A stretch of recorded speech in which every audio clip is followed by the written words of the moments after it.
As marcas separadoras de faixas de trânsito que permitem ao condutor ultrapassar outro veículo em movimento são, olha, faixas de trânsito são as áreas onde os veículos circulam. Vou desenhar aqui, ó.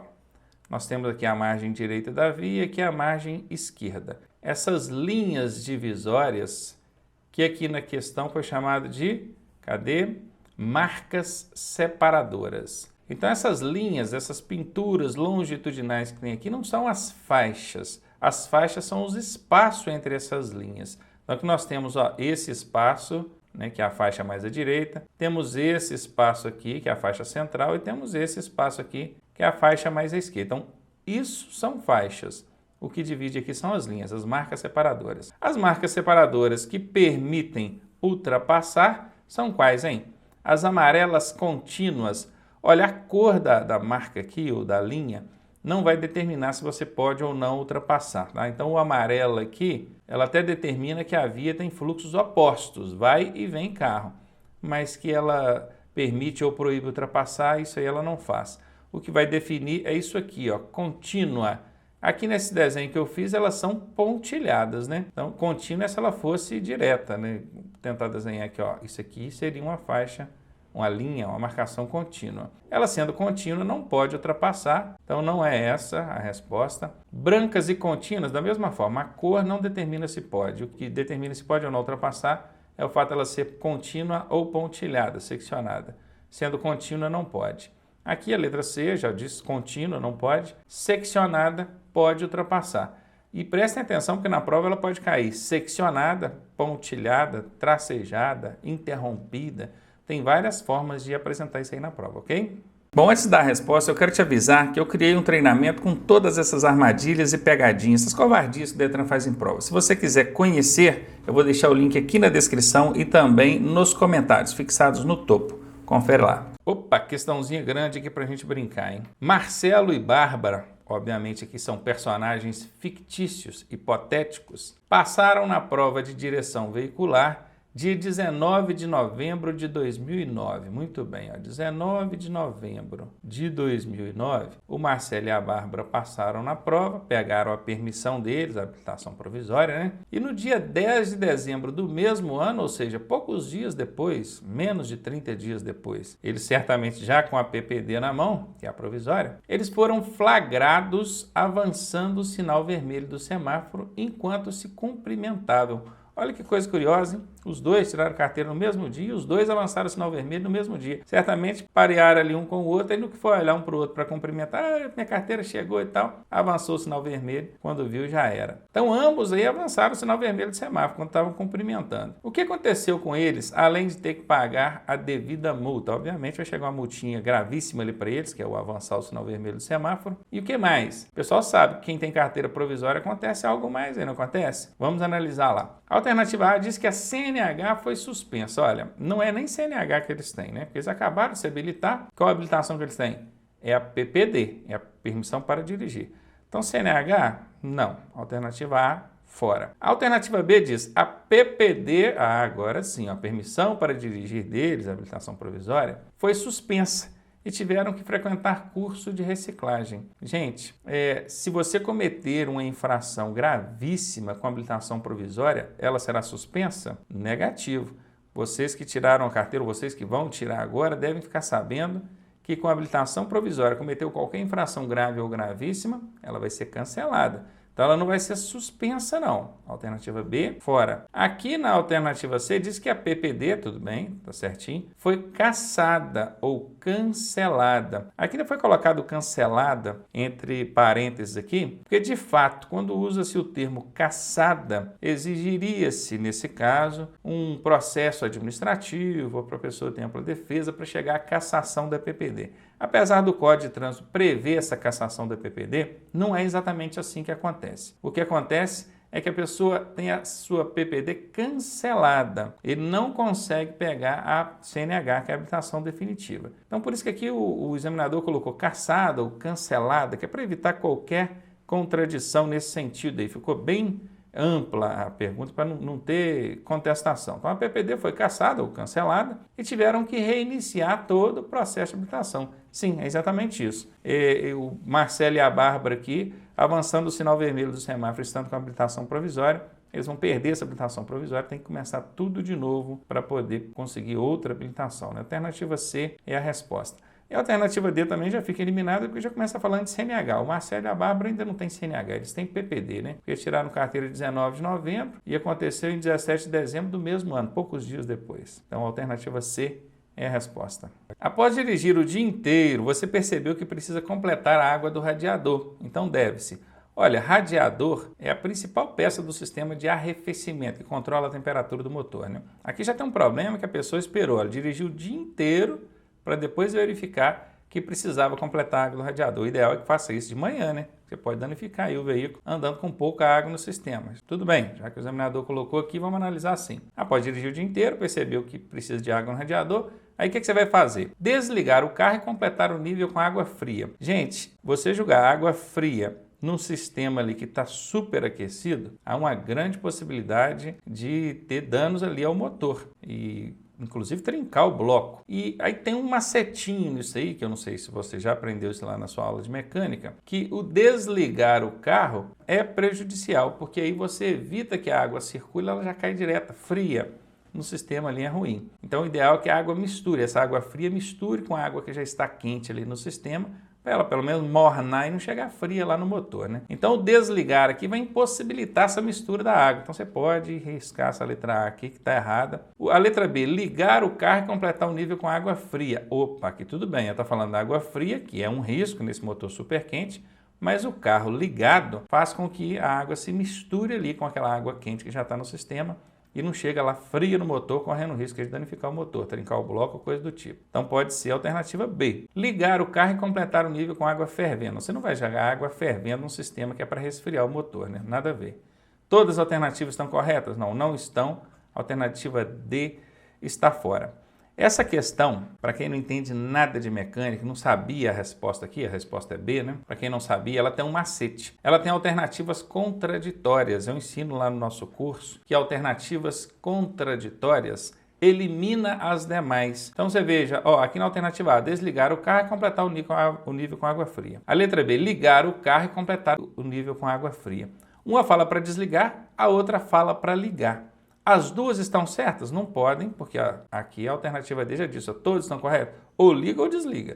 Se a alternativa D está errada, uma das duas aqui tem que ser a certa. Automaticamente já elimina a C. Então você ficou, eu já sei que é A ou B.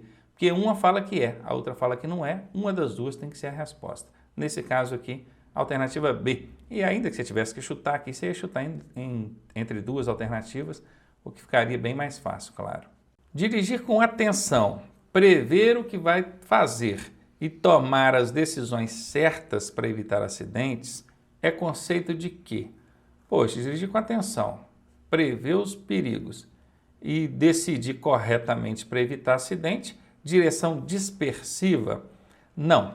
A direção dispersiva é o motorista distraído, disperso. Não tem nada a ver com o que foi colocado aqui na definição da pergunta. Então, alternativa A, fora. Seria direção defensiva? Olha, defensiva nos remete a quê? A defender. Seria então ele defendendo de algum risco, alguma situação no trânsito? Sim, claro, tudo a ver. Se você estudou essa matéria aí durante o curso, certamente você já está bem resolvido a marcar essa alternativa. Vou deixá-la aqui com um Vzinho, depois a gente volta nela. Seria direção progressiva?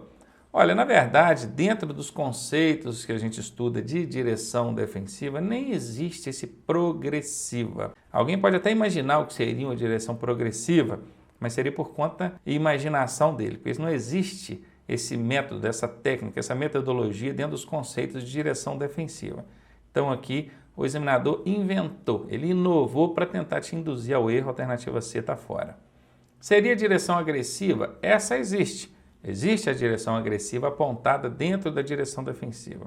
Ela é, no todo, ruim, errada? Não, nem sempre. Não vou entrar aqui no mérito, nos detalhes, porque não é o caso nosso aqui. Você, condutor de veículo normal, comum, você não vai usar a direção agressiva. Mas uma viatura, por exemplo, a depender da situação, ele precisa de usar ali para fazer algumas manobras de interrupção do veículo que está sendo perseguido. Então, enfim, existe essa técnica e nem sempre ela vai ser considerada ruim, errada, isso depende da circunstância que ela é usada, mas não é o nosso caso aqui, e também não tem relação com o enunciado da questão. Então, direção agressiva não é, ficamos mesmo com a alternativa B. Se um condutor de veículo se deparar no trânsito com outro agindo de forma incorreta e que venha prejudicá-lo, o que ele deve fazer? Deixar que o acidente aconteça para fazer o outro, né, pagar pelo erro? O que vocês acham? Tudo a ver? Olha, tem gente que chega a esse cúmulo, esse absurdo, né? O cara fez besteira, eu vou deixar bater, aí depois ele que arque ali com os prejuízos. Olha, obviamente que essa não é, e certamente longe de ser a recomendada pela direção defensiva, que é deixar o acidente acontecer. Ainda que esse condutor que foi prejudicado ali, né, deixou acontecer, venha receber os danos materiais depois, ele vai ter transtornos. É veículo parado em oficina, veículo reformado depois. Isso aqui é besteira, independentemente do que ele venha imaginar, isso aqui não é o mais adequado a se fazer. Alternativa B, ceder o direito, então quer dizer que esse camarada aqui está sofrendo aqui, né, com uma fechada, alguma manobra incorreta do outro, ele deve ceder o direito para evitar consequências maiores? Sim, inclusive essa alternativa B contradiz a anterior, né? Na alternativa A, o que foi proposto? Deixa acontecer e depois cobra na justiça. Não. Agora não, cede o seu direito, deixa ele fazer a besteira dele lá, mas evita o acidente. Contraditória. Quando a gente tem alternativas contraditórias, uma das duas é a resposta. Isso, consequentemente, faz com que as outras alternativas sejam falsas, eliminadas. Mas vamos analisar as outras, vou deixar o B marcadinho aqui, vamos analisar as outras só para ter certeza. Fazer valer o seu direito? Fazer valer o seu direito seria o mesmo que atuar conforme a alternativa A. Impôs o direito e deixou o acidente acontecer. De modo algum, o condutor defensivo abre mão do direito priorizando a segurança e não faz valer, impõe o direito, nada disso. Alternativa D, ceder a vez, tudo bem, e logo à frente castigar. Olha só. Essa tal da alternativa absurda, né? Toda questão tem um absurdo, é só chegar a eliminar. A alternativa D está fora. Então, viram, a gente teve aqui mais uma vez aquela técnica das alternativas contraditórias. Uma diz para deixar acontecer o acidente e pagar para ver. E a outra diz, olha, evita, vai lá, cede o seu direito, deixa ele fazer a besteira dele, mas evita o acidente e consequências maiores. Se são alternativas contraditórias, uma das duas tem que ser a resposta, porque ou é ou não é. Uma diz que é, a outra diz que não é. Uma das duas tem que ser a resposta. Isso já te leva a eliminar as outras alternativas. Se você tiver que chutar, você vai chutar em apenas duas. Aqui, sem dúvida nenhuma, a resposta é a letra B mesmo. Em um acidente com um caminhão que transportava produto químico, você constata que há um grande vazamento desse produto, certamente. O que deve ser feito nesse caso, hein? Aproximar-se do veículo e sinalizar o local. Aproximar-se do veículo, que aqui o examinador deve estar se referindo, veículo é o caminhão, né? Então, aproximar-se do caminhão e sinalizar o local, independentemente do produto derrapado na pista. Então, veja bem, tem dois problemas nessa alternativa. Primeiro, aproximar desse caminhão que está com produto químico ali. Segundo, é ignorar um risco. Olha, independentemente do produto derramado na pista, você vai ignorar esse risco? Você vai ser negligente frente a esse risco? Absolutamente, a alternativa A está fora. Alternativa B, jogar na pista sobre o derramamento serragem, areia ou outro produto similar. O que seria um outro produto similar aqui? Em material granulado, né? Terra, por exemplo, qualquer coisa que vá absorver ali aquele produto químico e evitar que ele se espalhe por toda a pista. Sim, isso aqui é um procedimento adequado, vou deixar marcadinho aqui e vamos analisar as outras. Alternativa C, parar o seu veículo perto do acidente. Também não, você vai parar perto do acidente? Para que você vai querer correr esse risco? Essa é aquela absurda, né? Tirou, a alternativa C está fora. E a alternativa D, ir embora do local sem prestar nenhuma ajuda. Olha, na verdade, eu não vejo na legislação de trânsito aqui algo que obrigue o condutor que está passando pelo local a agir. Agora, isso aqui, ir embora do local, tem relação com direção defensiva? Tem relação com cidadania? Tem relação com a forma adequada de dirigir? Obviamente que não. Alternativa D, eu não ficaria com ela. Entre B e D, eu iria na B mesmo, sem dúvida nenhuma. Onde as crianças com idade inferior a 10 anos devem ser transportadas, ressalvadas exceções. Aqui diz, no banco dianteiro com cinto de segurança. Olha, a criança menor de 10 anos pode ser transportada no banco dianteiro? Em casos excepcionais, sim. Por exemplo, quando o veículo só tem banco dianteiro, o caso da caminhonete. Mas o que a questão diz aqui? Ressalvadas as exceções. Desconsidera as exceções, vai só na regra geral. A regra geral diz que crianças menores de 10 anos têm que ser transportadas no banco traseiro. Então, no banco dianteiro, está errado. Na alternativa B diz no banco dianteiro. De novo, ó, banco dianteiro está errado. Ó, Ronaldo, mas nem com o responsável, nem com o cinto de segurança e nem com nada. Criança menor de 10 anos, banco traseiro. A alternativa C foi direta, enfática, disse no banco traseiro e ponto. Não titubeou. Certamente será essa a resposta. Mas vamos analisar aqui a alternativa D também. No banco traseiro, com o devido dispositivo de retenção. Ah, eu ficaria com essa aqui. Ela é mais completa, vocês não acham? A alternativa C foi direta, enfática, objetiva, mas se for uma criança menor de 10 anos, porque quando fala de dispositivo de retenção, começa ali com o bebê conforto, de 0 a 1 ano, depois vem a cadeirinha de 1 a 4 anos, depois o assento de elevação de 4 a 7 anos e meio, após os 7 anos e meio até os 10, o cinto de segurança, que também é um dispositivo de retenção. A alternativa D, com certeza, é a resposta. O pagamento de multa pode ser efetuado até a data do vencimento com juros. Bom, até o vencimento não tem o menor cabimento você cobrar juros, né? Se fosse depois do vencimento, então a alternativa A é aquela absurda, que já pode chegar eliminando. Alternativa B. Então você vai poder pagar parcialmente a critério do Detran. Então quer dizer que a multa é de R$1.000, o Detran vira para você e não paga só 50% do valor dessa multa e paga aí R$500 e estamos resolvidos. Absolutamente não. Isso não existe, isso é irregular. A alternativa C diz que, pagando até a data do vencimento, você pagará apenas 20% do valor da multa. Quem dera, hein? Já pensou? Pagar só 20%? Absolutamente não é. E tem gente que confunde, acaba errando isso aqui na hora da prova, porque ele sabe que pagando a multa até o vencimento tem um desconto de 20%. Agora, presta atenção. Se você tem um desconto de 20%, quanto que você vai pagar da multa? Você vai pagar 80%, que é o que está na alternativa D aqui, ó. Então não confunde desconto com o que você vai pagar. É velocidade máxima permitida quando não houver placas de regulamentação. Bom, e na verdade, muitos condutores até ficam em dúvida em relação a isso, porque eles pensam assim, se não tem sinalização regulamentando a velocidade, eu posso andar a qualquer velocidade. E não é bem assim. O Código de Trânsito Brasileiro já pré-estabelece uma velocidade para cada tipo de via. E é justamente isso que a questão está querendo saber. Ó. Não tem placa regulamentando a velocidade. E aí, eu posso andar a qualquer velocidade? Não é. Qual que é a velocidade máxima permitida, então?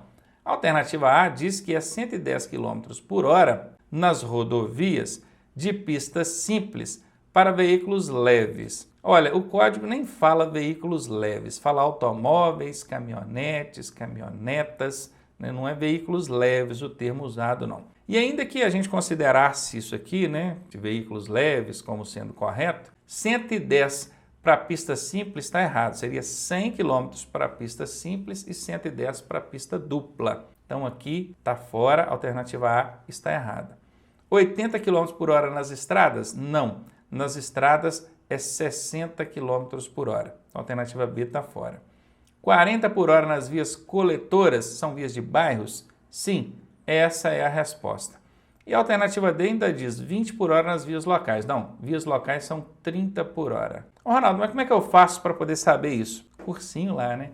Lá a gente tem uma tabelinha com todos os tipos de vias e ali você já aprende um macetinho para cada característica de cada via. Você sabe, ó, isso aqui é uma via coletora, isso aqui é uma via de trânsito rápido, essa aqui é uma via arterial, essa aqui é uma via local, isso aqui é uma rodovia, isso aqui é uma estrada. Lá tem a palavra-chave, o macetinho-chave para você identificar cada tipo de via. E nessa mesma tabelinha a gente tem ali as velocidades máximas e mínimas para cada uma delas. Estudou lá, com certeza vai saber. Quer fazer o nosso curso online? Está aqui embaixo, ó.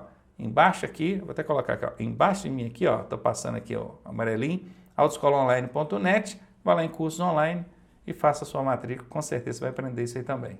Com exceção das placas Cruz de Santo André, sentido único e sentido duplo, as demais placas que têm formato quadrado, fundo na cor amarela e símbolo em preto, são as placas de... Olha, gente, só para ajudar vocês, olha aqui em cima aqui, ó, onde está a plaquinha aqui de advertência com o símbolo da Autoclique, nossa editora parceira, melhor do Brasil, tá? Então, olha, percebam que aqui nós temos uma placa quadrada. Essa placa é quadrada.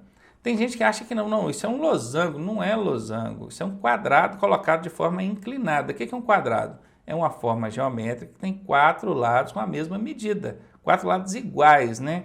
Então, é sim um quadrado colocado de forma inclinada. Então, as placas de advertência, elas têm esse formato quadrado. A cor predominante dela, amarela.